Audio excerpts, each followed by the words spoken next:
అంచేత ఒరిజినల్గా రాజకీయ నాయకులు మాట్లాడే స్టేట్మెంట్స్ ఏమైనా అలాంటి ఉంటే చెప్పండి. అసలు వంశీ గురించి మనందరం గొడ్లు చింపేసుకుంటున్నాం. వంశీ ఎమ్మెల్యేగా గెలిచిన తెలుగుదేశం పరంగానే, లేకపోతే మానవసాగర్ గారు చెప్పాలి.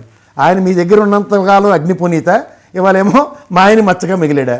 ఉదాహరణకి చంద్రబాబు నాయుడు గారి మీద అసెంబ్లీ సాక్షిగా ఆయన మాట్లాడిన దాని మీద కేసు పెట్టారా, తెలుగుదేశం పార్టీ ఆఫీస్ మీద అటాక్ చేసేయడానికి పెట్టారా, లేదా ఇంకేవో తెలుగుదేశం ఆయనలో ఎమ్మెల్యేగా ఎలగబెట్టినప్పుడు ఏవో దోపిడీలు, అలా భూముల ఆక్రమణలు, నీళ్లు దోపిడీలు, చెత్త చెదారని కేసులు పెట్టారా. ఇది ఒకసారి క్లారిఫై చేయండి ప్రజలకి.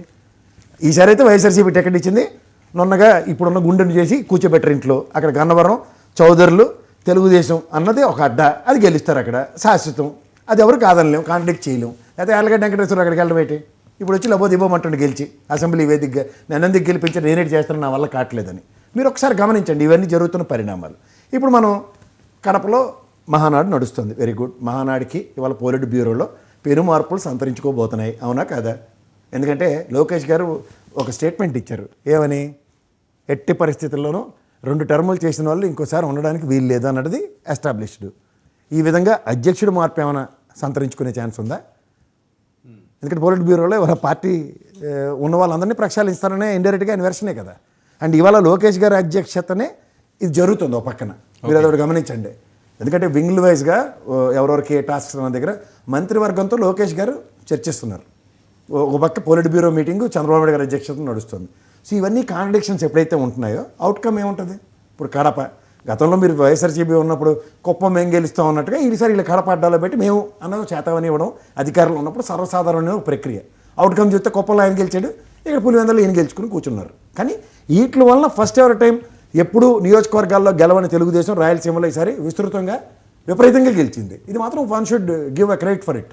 అండ్ దానికి కాన్సిక్వెన్సెస్ రిప్రికేషన్స్ తెలుగుదేశం పరంగా ఇవాళ అక్కడ పొలిట్ బ్యూరో పెట్టి మహానాడు అక్కడ పెట్టి చైతన్యం అన్నప్పుడు ఎవరికైనా పుండు మీద కారం చెల్లితే మనోభావాలు ఎలా గాయం అవుతాయో అందరికీ తెలుస్తాయి.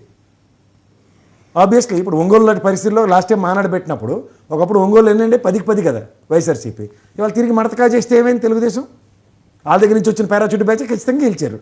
సో ఈ విధంగా ఎప్పుడైతే ఓటమి నుంచి మహానాడులు కానీ లేదంటే ఒంగోలు లాంటి వేదికల్లో జరిగిన పరిణామాలు కనుక ఆద్యంతం గమనించగలిగితే ఒక పార్టీ రీవ్యాంప్ అవడానికి మళ్ళీ ఉత్తేజం తెచ్చుకోవడానికి వెసులుబాట్లే దొరుకుతున్నాయి. ఇప్పుడు ఎంత కాదన్నా రాయలసీమలో కాంగ్రెస్ పరంగా చూసుకున్నా, తెలుగుదేశం పరంగా చూసుకున్నా, ఇప్పుడున్న వైఎస్ఆర్సీపీ పరంగా చూసుకున్నా 2 ఓట్లు అటుపక్క, ఒకసారి కాంగ్రెస్ ఆయనలోనూ నెక్స్ట్ తెలుగుదేశం ఆయనలో ఎంత తక్కువ మెజారిటీలతో ఎంత తక్కువ గెలుస్తున్నారో, కానీ సస్టైనబుల్గా 30-35% ఓటు బ్యాంక్ అయితే రాయలసీమలో ఉంది. దాన్ని ఈసారి కొంచెం పునరుత్తేజం చేసుకుని ఓవరాల్గా వాళ్ళ పర్ఫార్మెన్స్ చూపించడానికి అడ్వాంటేజ్ క్రియేట్ అయింది ఇది ఈసారి. కానీ అది సస్టైనబిలిటీ ఎలా ఉంటుందన్న దగ్గర ఈ మహానాడు జరిగిన పరిణామాలు, తదనంతర పరిణామాలు నెక్స్ట్ ఎలక్షన్స్ దాకా ఇది లీడ్ అవుతుందా లేదా అన్నది పెద్ద ప్రశ్న.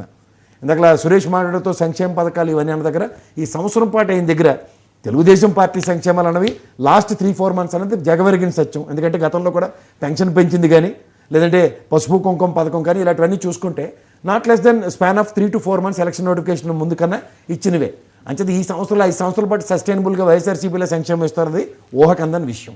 అండ్ ఎలక్షన్స్ ముందు promises are always for the sake of broking the things అనేది ప్రూవ్ అవుతూనే వచ్చింది. ఇవాళ బ్రోక్ చేయడమే వాళ్ళ ప్రాథమిక ఎజెండాగా ముందుకు వెళ్తారు. ఇవాళ పోలిట్ బ్యూరో మార్పులు అండ్ పార్టీ దాన్ని ఏమంటారు ఓవరాల్గా ప్రక్షాళన ఈ మహానాడు వేదికగా జరుగుతుందా లేదా అన్నది పెద్ద ప్రశ్న. ఎందుకంటే లోకేష్ గారు మాట్లాడింది ఒకసారి రిట్రీట్ చేసుకుంటే పెద్దవాళ్ళు ఆనంద్ సాగర్ గారు లాంటి వాళ్ళకి